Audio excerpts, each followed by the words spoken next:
Hai, Assalamualaikum warahmatullahi wabarakatuh. Edisi apa yang akan kita bahas malam hari ini?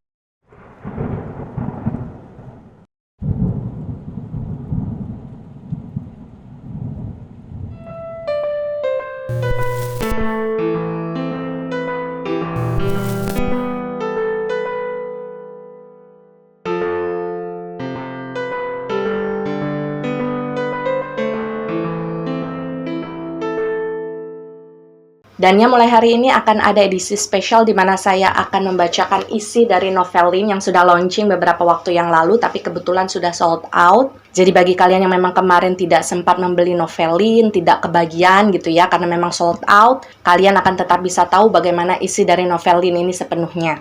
Dan sebagai informasi saja untuk kalian, bahwasannya setiap video yang akan saya posting di YouTube, itu biasanya akan berisi sekitar 20 halaman dari cerita Novelin ini ya. Jadi nanti setiap 20 halaman kita akan berhenti dan akan kita lanjutkan di keesokan harinya. Begitu ya kira-kira, semoga apa yang saya lakukan ini bisa membuat kalian merasa tercukupi. Dan saya juga memohon maaf kalau misalkan nantinya masih ada kesalahan di sana dan di sini. Dan pada bagian ini kita akan kembali memasuki point of view-nya Hannah. Pada bab ketiga, fenomena berbeda. Masih dalam posisi yang berhadapan dengan gadis bergaun biru tersebut, saya menyaksikan potongan demi potongan kisah hidupnya yang pilu. Sepintas, saya melihat matanya yang berkaca-kaca, dan kesedihan itu membuat saya ikut merasa haru. Saya menangis di hadapannya, sambil terus menerima gambaran-gambaran yang masih berlangsung. Cerita itu belum usai. Gadis itu seperti ingin memberitahukan segalanya pada saya dari awal sampai akhir. Saya ikut terbawa suasana dan tanpa sadar ikut berteriak histeris ketika gambaran yang serba menegangkan itu sampai di penglihatan saya. Semesta seperti sedang menakdirkan saya untuk bisa merasakan bagaimana situasi yang dialami oleh gadis bergaun biru itu beserta adik-adiknya. Saya seolah ikut berada di sana, menyaksikan bagaimana mereka berempat diseret keluar dari rumahnya, kemudian didorong sampai terjungkal di halaman. Semua terasa nyata, termasuk air mata yang sejak tadi mengalir dengan deras di wajah saya. Bahkan saya sempat menyaksikan salah satu adik laki-laki dari gadis bergaun biru itu dipukuli dengan menggunakan pangkal senapan laras panjang pada bagian kening dan mulutnya. Air mata mereka bercampur dengan darah dari luka yang terbuka lebar. Saya merasa pernah melihat wajah anak itu sebelumnya. Ya, dia adalah anak laki-laki yang pernah saya temui dalam transisi dimensi pertama saya di rumah tersebut. Dulu, saya pernah melihat dia sedang bermain kejar-kejaran bersama saudaranya. Tapi saat itu, saya justru melihat dia menangis kesakitan dengan mulut pecah dan berdarah-darah.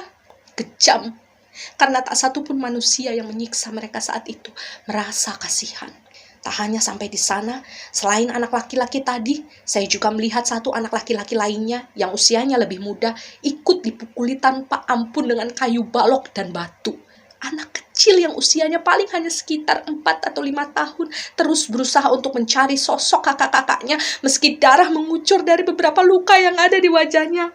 Saya menangis. Saya ingin berlari memeluknya, tapi saya tidak bisa. Saya menyaksikan bagaimana gadis bergaun biru itu selalu berusaha untuk tidak melepaskan genggaman tangannya dari adik-adiknya. Pun anak laki-laki yang paling kecil tadi.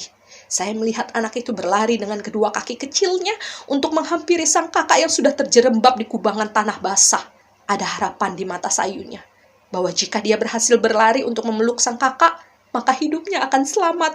Dia sempat berhasil untuk meraih ujung gaun dari gadis tersebut. Dia juga sempat memeluk lengan gadis tersebut. Bibir kecilnya mengucapkan sesuatu yang tidak bisa saya dengar dengan jelas, karena suaranya bercampur dengan tangisan. Kedua anak laki-laki itu berusaha untuk memeluk kakak mereka, tapi tindakan tersebut justru membuat orang-orang yang menyiksa mereka semakin marah. Ketika ada beberapa orang yang mencoba untuk menarik tubuh kecil mereka, yang terdengar hanyalah suara jeritan meminta ampun yang benar-benar menyayat hati dan perasaan. Saya hanya bisa terpaku saat melihat tubuh anak laki-laki itu diangkat oleh seorang pria dewasa, lalu wajahnya ditampar berkali-kali sambil diancam agar mereka mau berhenti berteriak. Setelahnya, anak itu dilempar begitu saja. Wajahnya menghantam tanah. Suaranya sempat menghilang beberapa saat. Gadis bergaun biru tadi berteriak histeris sambil berusaha untuk berjalan menghampiri adiknya dengan langkah terpincang-pincang. Dia sempat mengangkat wajah adik laki-lakinya itu dan memeluknya dengan sangat erat. Tak lama anak itu kembali sadar dan menangis kencang. Suara jerit ketakutan dan teriakan meminta tolong yang terdengar dari mereka saat itu membuat saya hampir gila. Ya, saya hampir gila. Karena merasa tak bisa berbuat apa-apa untuk membantu mereka. Setelah keempat bersaudara itu berhasil dikeluarkan secara paksa dari rumah mereka, tiba-tiba saja muncul sebuah ide gila dari salah satu warga yang menyiksa mereka. Ide itu adalah mengikat tubuh mereka berempat di sebuah pohon besar yang ada di halaman. Pohon yang sebelumnya dipilih oleh keempat saudara itu untuk menggantung sebuah ayunan yang biasanya selalu mereka pakai sebagai arena bermain di saat sore dengan membabi buta. Ada beberapa orang yang berinisiatif untuk memotong tali ayunan tersebut dengan senjata tajam yang mereka bawa. Setelah ayunan itu terlepas, mereka lalu membakarnya. Banyak kata-kata kotor yang diucapkan oleh para warga lokal yang saat itu merasa berhak untuk menghakimi keempat saudara tersebut. Tanpa memandang berasal dari suku bangsa mana, agama mana, ras mana, terlepas dari fakta siapa yang salah dan siapa yang benar. Namun hati saya bertanya-tanya, seperti itukah manusia memperlakukan manusia di zaman dulu? Setelah pohon itu dianggap siap, gadis bergaun biru beserta seluruh adik-adiknya ditarik dan diikat di sana. Mereka diikat menggunakan sebuah tali tambang yang diameternya cukup besar dan berwarna coklat. Posisi mereka saling bersebelahan, membentuk setengah lingkaran. Dalam situasi itu, mereka sudah tidak bisa melawan. Tenaga mereka sudah habis setelah sebelumnya berusaha untuk bertahan. Luka-luka mereka terlalu banyak. Tidak langsung pingsan saja, itu sudah termasuk hebat. Meski tubuh mereka berempat diikat dengan kencang, tapi jari jemari mereka masih berusaha untuk saling bersentuhan melalui celah-celah tali yang mengikat lengan mereka. Melihat pemandangan itu, hati saya terenyuh. Wajah mereka yang babak belur masih berusaha untuk saling melemparkan senyum, kecuali gadis yang bergaun kuning. Entah mengapa, saya merasa dia sedang membatasi dirinya untuk bertukar kasih dengan saudara-saudaranya. Dia hanya diam sambil menundukkan wajah. Satu hal yang saya sadari dalam penglihatan saat itu adalah langit mulai mengundang petir. Warna awan sudah berubah menjadi pekat dan sinar matahari sudah bersembunyi.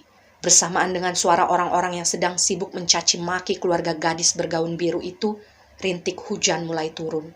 Awalnya sekedar gerimis, tapi lama-kelamaan berubah semakin deras. Semua orang yang ada di halaman rumah tersebut langsung mencari tempat aman untuk berteduh. Rata-rata mereka lari ke arah teras. Mereka membiarkan keempat bersaudara itu tetap terikat di pohon dalam kondisi basah.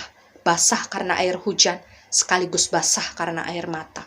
Dalam derasnya guyuran hujan, saya melihat gadis bergaun biru itu mencoba untuk memohon belas kasihan dari orang-orang yang saat itu menonton keberadaan mereka dari teras. Namun sayang, suara gadis itu kalah dengan suara air hujan. Tak lama, sosok gadis bergaun kuning yang sejak tadi hanya diam mulai ikut bicara dengan suara yang lebih lantang.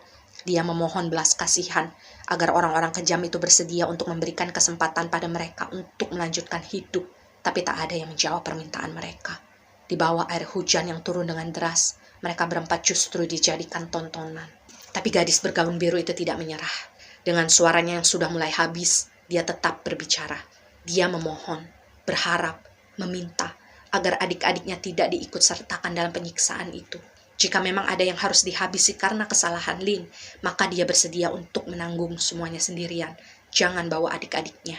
Gadis itu bicara dengan luka terbuka di bagian pelipisnya. Darah yang keluar dari luka tersebut tak kunjung berhenti, bahkan ketika air hujan membasahi dirinya. Sementara gaun panjang birunya terlihat memerah di bagian bawah. Saya menjadi saksi betapa sudah remuk redamnya tubuh gadis itu beserta adik-adiknya yang lain. Tak peduli seberapa keras kedua gadis itu mencoba untuk memohon, tapi tak satupun hati dari orang-orang itu merasa tersentuh. Sekali lagi, gadis bergaun biru itu mau mencoba. Dia percaya, sejahat apapun seorang manusia, pasti memiliki rasa kasih di dalam hatinya yang paling dalam. Dia bicara sambil sesenggukan, sementara gadis yang satunya sudah memutuskan untuk diam. Saya mohon, lepaskan adik-adik saya. Mereka tak pantas diperlakukan seperti ini. Karena dar! Suara letusan senapan itu benar-benar membuat saya tercengang. Ada apa? Apa yang terjadi? Ketika pandangan saya kembali mengarah pada pohon tempat mereka berempat diikat, di sanalah saya menemukan jawaban.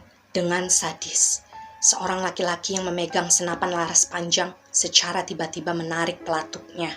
Peluru dia arahkan pada sosok anak laki-laki yang usianya sekitar 8 tahunan dan diikat bersebelahan dengan si gadis bergaun biru. Dia adalah anak laki-laki yang sebelumnya pernah saya lihat sedang bermain mobil-mobilan. Kalau tidak salah ingat, di salah satu transisi dimensi yang sempat saya alami, anak laki-laki itu dipanggil dengan nama Dinci. Seandainya saja dalam penglihatan yang saya dapatkan ada orang lain yang bisa mendengar seberapa histerisnya saya saat itu. Jeritan saya seperti mencapai langit ketika menyaksikan eksekusi kejam itu mulai dilakukan dengan tangan dingin. Ngeri. Dalam penglihatan itu, saya bisa mendengar suara lengkingan pilu yang dikeluarkan oleh sang gadis bergaun biru. Bagaimana tidak? Persis di depan matanya, salah satu adik laki-laki yang dia sayang tiba-tiba ditembak dari kejauhan. Tembakan itu bukan hanya sekali, tapi 2 kali. 2 luka menganga di bagian pelipis kanan dan di bagian batang leher sebelah kiri langsung membuat tubuh anak laki-laki itu terkulai lemas. Seandainya dia tidak terikat, mungkin jasadnya sudah langsung jatuh ke tanah. Matanya terpejam, dengan darah segar yang mengalir melintasi setiap bagian dari wajahnya yang tampan. Kemeja kotak-kotak yang sedang dia pakai tak lagi terlihat garis tepinya karena warna darah. Suara tangisan yang kemudian dikeluarkan oleh kedua gadis itu benar-benar tidak akan pernah bisa saya lupakan. Itu adalah suara tangisan yang paling menyakitkan yang pernah saya dengar seumur hidup saya. Semesta seperti ingin menunjukkan dengan jelas pada saya betapa menyedihkan proses eksekusi yang saat itu harus dilalui oleh keempat anggota keluarga tersebut. Setelah Denjik tewas, tak berselang lama, giliran anak laki-laki yang paling kecil lah yang ditembak pada bagian perutnya beberapa kali, sampai ada ususnya yang sempat terburai keluar. Anak itu sempat berteriak kesakitan, memanggil Lin dengan suaranya yang lantang tapi serak. "Lin! Sakit! Bantu saya, Lin! Sakit!" Kurang lebih seperti itu yang dia ucapkan. Saya tidak bisa mengingat terlalu jelas karena fokus saya sudah benar-benar pecah akan setiap suara tangisan, jerit kesakitan, dan suara peluru yang menggema di langit senja. Sayangnya, anak malang yang wajahnya sangat menggemaskan itu juga meninggal dunia setelahnya. Dan gadis bergaun biru itu masih berteriak dengan histeris ketika menyaksikan 2 adik laki-lakinya ditembak mati. Tapi ternyata dukanya harus bertambah lagi. Dia harus kembali menelan pil pahit saat menyaksikan satu-satunya adik yang tersisa juga ikut ditembak. Ya, gadis bergaun kuning tadi ikut ditembak pada bagian atas dadanya dan di pinggir lehernya. Bahkan bagian kerongkongannya sempat terkoyak oleh peluru dan sobek parah. Tapi sepertinya gadis bergaun kuning itu tidak langsung tewas, karena saya sempat menyaksikan tubuhnya sesekali bergerak meski tampak sangat kesakitan. Menyaksikan eksekusi yang terjadi pada ketiga saudara itu benar-benar berhasil membuat sekujur tubuh saya menggigil. Saya benar-benar ketakutan. Rasanya saya ingin lari untuk bersembunyi.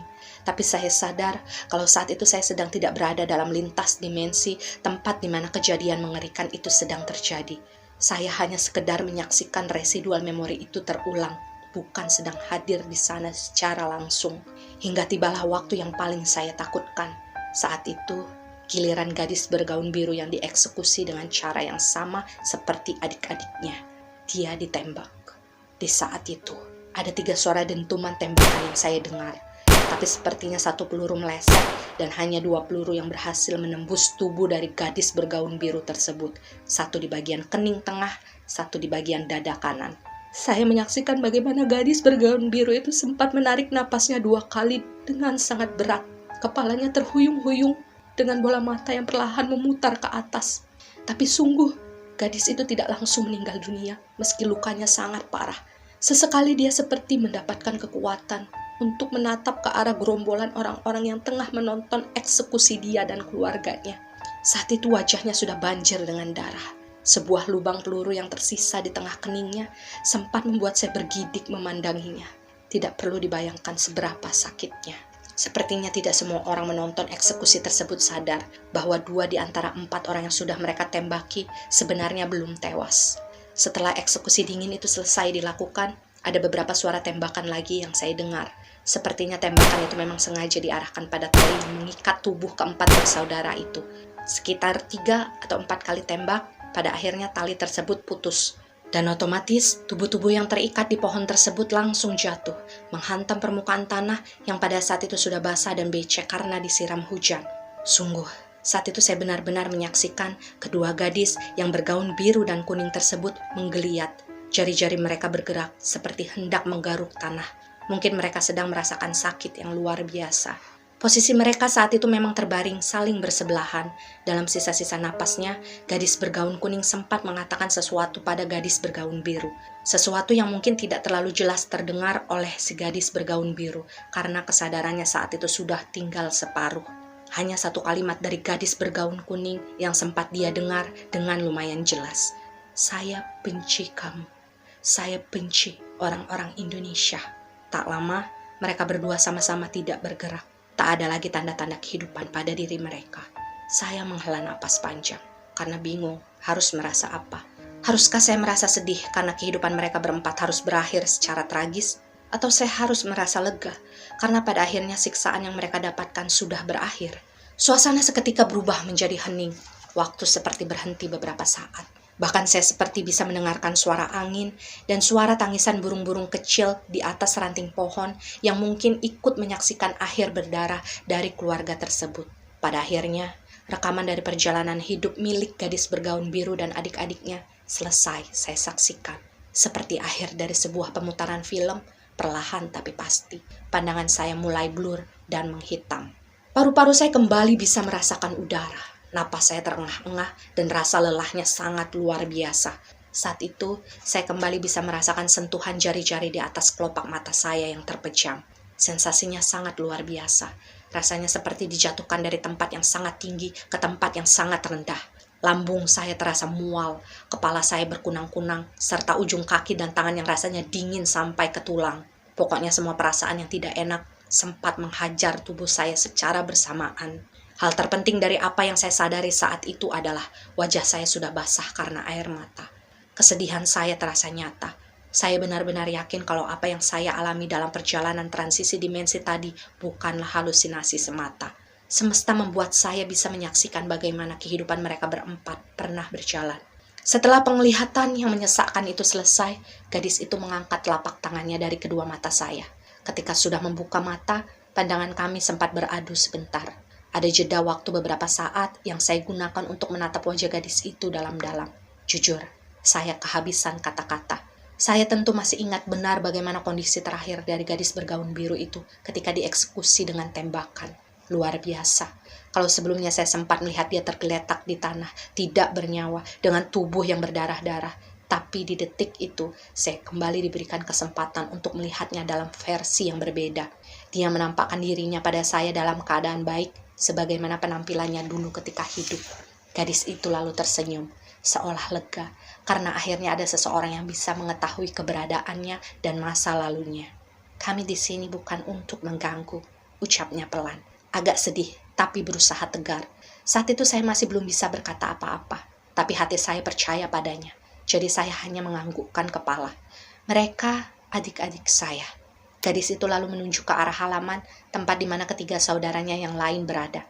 Mereka bertiga tampak asyik bersenda gurau sambil sesekali bermain ayunan di bawah pohon besar yang ada di tengah-tengah halaman. Kami bahagia di sini, tapi kami tidak pernah bermaksud untuk mengganggu. Gadis bergaun biru itu kembali bicara dengan suaranya yang begitu lembut. Saya tahu, jawab saya menahan sedih. Kenapa saya sedih? Karena saat itu saya teringat akan akhir tragis yang telah dilalui oleh remaja-remaja Belanda itu. Saya sesenggukan, berusaha menghindari tatapan gadis itu karena merasa tak tega. Mungkin salah satu kenangan terindah mereka semasa hidup dulu adalah ketika bermain ayunan dan menghabiskan waktu bersama di bawah pohon tersebut. Jadi sampai ketika mereka sudah tiada, rekaman kenangan itulah yang terus berputar dalam residual ingatan mereka. Mereka terjebak dalam situasi itu. Bergentayangan dalam dunia fana bukanlah keinginan mereka. Di tengah isakan saya, lalu saya teringat akan satu hal. Satu hal sederhana, tapi masih belum bisa masuk ke dalam logika. Mengapa hanya gadis bergaun biru itu saja yang bisa berinteraksi dengan saya? Maka saya pun kembali menatap wajah gadis itu untuk bertanya, kenapa cuma kamu yang bisa bicara dengan saya? Saya tidak tahu. Jawabnya taktis dan sederhana sambil mengangkat kedua bahunya tanda tidak tahu. Kami lagi-lagi saling bertatapan. Banyak hal yang ingin saya pertanyakan, tapi semua terlupakan ketika kami saling berhadapan. Maaf jika kehadiran kami mengganggu. Awalnya, saya tidak sengaja untuk memperhatikan kedatangan kamu di sini, dan saya tidak tahu kalau ternyata kamu bisa merasakan kehadiran saya. Saya dan adik-adik saya sudah berusaha untuk menghindar, tapi sepertinya kita memang ditakdirkan untuk bertemu dalam banyak kesempatan. Ujar gadis itu panjang lebar, memberikan penjelasan dengan sangat sopan. Kenapa kalian harus menghindari saya? Tanya saya pelan. Karena saya tahu kalau kebanyakan orang akan takut dengan keberadaan kami. Tapi sepertinya kamu tidak begitu. Jawabnya diakhiri dengan sebuah senyuman yang teduh. Lagi-lagi kami terdiam, seperti sama-sama bingung untuk bicara apa. Lalu, gadis bergaun biru itu memutuskan untuk kembali membicarakan tentang adik-adiknya. Dia menatap lurus ke arah halaman dan saya pun ikut melihat ke arah yang sama. Adik-adik saya sepertinya belum menyadari kalau kami sudah tiada, terutama dia. Gadis bergaun biru itu lalu menunjuk ke arah gadis lainnya yang bergaun kuning. Dia masih sering datang ke sini untuk menyapu daun-daun kering di halaman, karena dulu dia sering melakukannya. Terang si gadis bergaun biru sambil tersenyum tipis memperhatikan adiknya dari kejauhan. Jadi, kamu adalah kakak dari mereka bertiga? Tanya saya penasaran. Gadis itu mengangguk cepat. Dia tersenyum saat menjawab. Dari sorot matanya, dia benar-benar terlihat bangga pada semua adik-adiknya. Saya terdiam sejenak. Saat itu, satu pertanyaan muncul di dalam kepala saya.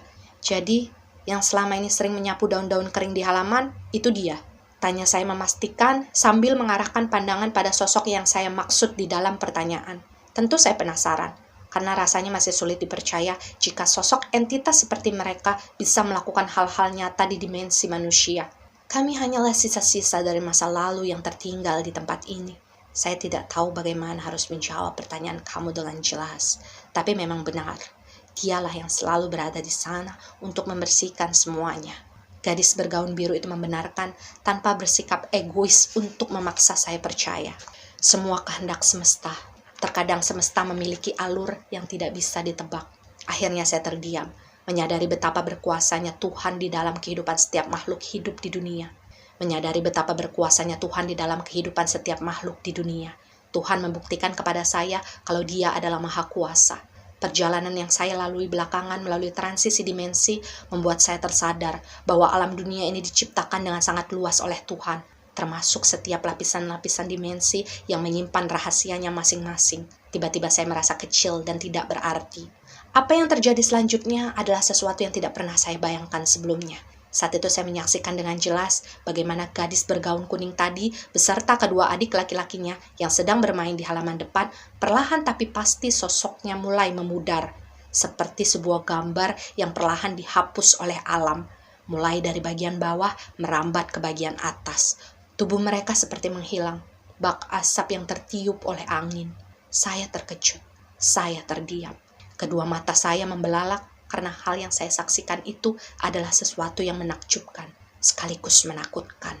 Menyaksikan mereka bertiga sudah hampir sepenuhnya menghilang, saya langsung teringat pada sosok gadis bergaun biru yang sejak tadi berada di dekat saya. Saya menoleh ke arahnya. Dugaan saya benar, bahwa fenomena yang sama juga terjadi pada sosoknya. Di depan mata kepala saya, tubuh gadis bergaun biru itu perlahan ikut memudar, pelan-pelan, seperti terbawa oleh angin yang berhembus. Saat itu saya tidak tahu harus berbuat apa. Semuanya terjadi terlalu cepat. Tapi ada satu hal yang kemudian langsung saya ingat bahwa sampai detik itu saya belum tahu siapa nama dari gadis bergaun biru tersebut. Ada keinginan di hati saya untuk bisa mengetahui siapa namanya. Karena saya percaya melalui sebuah nama kita bisa memanggil seseorang. Dan melalui nama pula kita bisa mengirimkan doa pada seseorang. Jadi secepat kilat saya pun bertanya kepadanya, "Nama kamu siapa?" Saya benar-benar berharap gadis itu sempat menjawab sebelum sosoknya menghilang sepenuhnya. Ternyata semesta merestuinya. Gadis itu bahkan sempat tersenyum tipis sebelum akhirnya menyebutkan sebuah nama. Lin. Hanya potongan nama itu yang bisa saya dengar sebelum akhirnya dia benar-benar menghilang. Ajaib. Dia hanya sempat mengucapkan namanya dalam waktu tidak lebih dari 3 detik. Tapi saya selalu bisa mengingat nama itu sampai nanti napas ini berhenti. Saat itu saya tidak pingsan. Saat itu saya tidak mengalami proses transisi berpindah dimensi. Saat itu penglihatan saya tidak berubah. Semua tetap sama. Dari awal ketika saya bertemu dengan gadis itu sampai akhirnya kami berpisah. Semua yang terjadi barusan berlangsung di dimensi tempat di mana saya tinggal. Dengan kata lain, Semesta sudah membukakan jalan pada kami berdua untuk saling bertemu dan berkomunikasi di tengah-tengah garis dimensi antara saya dan dirinya. Bahkan saling berinteraksi melalui sentuhan.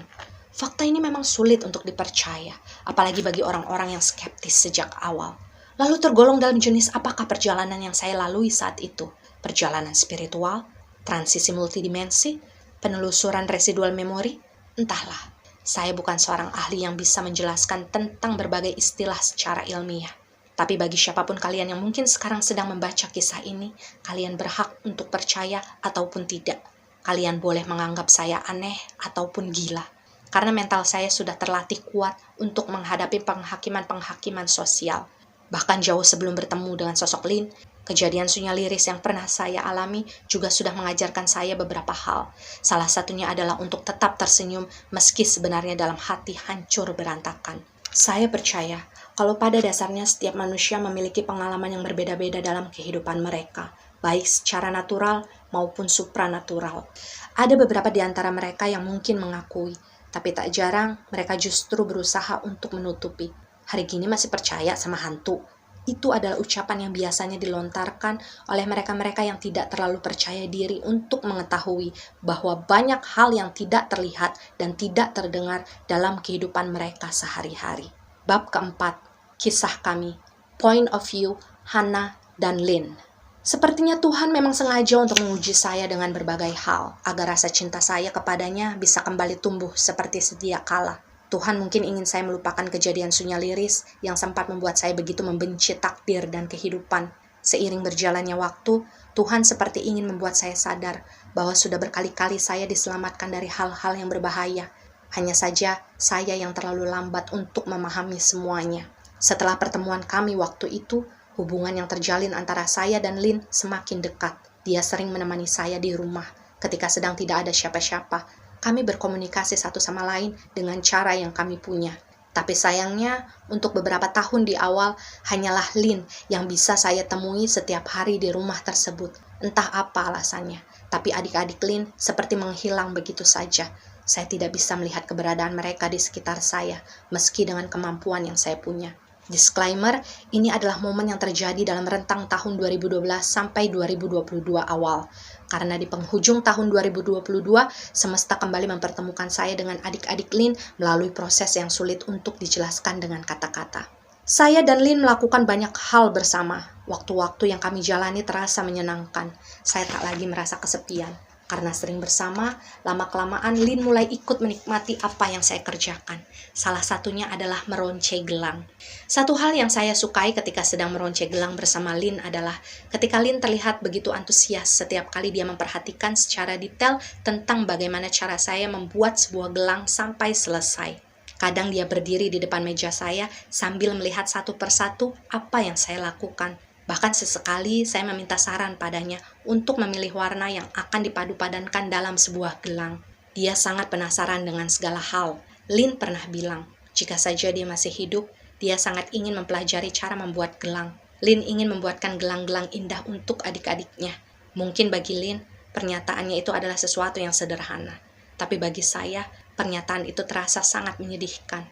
Bahkan ketika sudah meninggal saja, dia masih ingin memberikan sesuatu yang berharga untuk adik-adiknya. Pernah di suatu sore, saya dan Lin sedang berada di dalam kamar untuk meronce gelang baru bersama-sama. Lin, seperti biasa, selalu memperhatikan bagaimana proses yang saya lakukan. Mulai dari memasukkan manik-manik kaca tersebut ke dalam senar, sampai kemudian selesai, lalu diikat dengan kencang. Lin akan terlihat sangat serius, dan terkadang saya akan tertawa karenanya. Di hari itu, saya membuat sebuah gelang yang warna maniknya serupa dengan warna pupil mata Lin, yakni biru muda. Ada sebuah bandul berbentuk bunga tulip kecil berwarna perak yang saya tambahkan sebagai hiasan di bagian tengah dari gelang tersebut. Setelah selesai, dengan bangga saya menunjukkan gelang itu kepada Lin. Seperti harapan saya, dia terlihat sangat menyukai gelang tersebut. Ketika melihat Lin begitu antusias, saya jadi ingin mempersembahkan gelang itu untuknya. Jadi waktu itu saya bertanya, "Kamu mau gelang ini? Warnanya sama dengan warna mata kamu loh."